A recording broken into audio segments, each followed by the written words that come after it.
ભાવનગરમાં હજુ પાયગા રોડ પરની ગટરની સમસ્યાને કારણે પાણી ભરાતા રાહદારીઓને દુકાનદારો ત્રાહિમામ પોકારી ઉઠ્યા છે। પાણીનો નિકાલ કરો, હાલવાના પૈસા તો લ્યો છો ને, કઈ કરતા તો નથી સરકાર કઈ, તો ગઢા માણસ પડી જાય તો કોણ સેવા કરશે? બીજું તમે શું કરવા જાવ?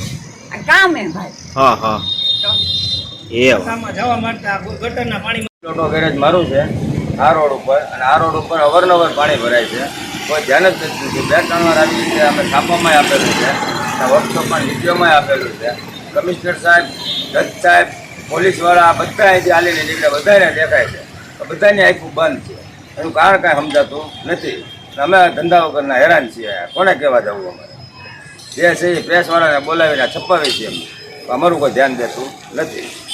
મારું નામ મુસ્તુફાભાઈ ઈસાભાઈ ડેરિયા, મારું ધંધો છે હજુર પાયકા રોડ ઉપર, અને વારંવાર અહીંયા ગટર ઉભરાય છે, અને કાલે પણ ગટર સાફ કરાવીશ તો 2 છોકરા હતા, બસ જેવી તેવી સાફ કરીને, જો આ જ પોઝિશન છે, આટલું જ પાણી ભરાય છે, આની અંદર કાંઈ ફેરફાર નથી થતો। અને રોડ બચારા કે ઘણો સારો બનાવ્યો છે, પણ જ્યારે વરસાદ આવે ત્યારે અહીંયા પાણી ભરેલું એમનેમ ને એમનેમ રહેશે, આની અંદર કાંઈ ફેરફાર થતો નથી।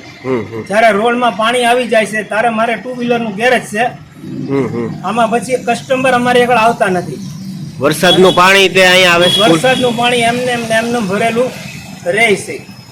ખાસ કરીને દરખાસ્ત છે, વિનંતી છે, મારી આજીજી છે કે આનો કાંઈ ને કાંઈ ઉકેલ આવે, એવી મારી નમ્ર વિનંતી છે।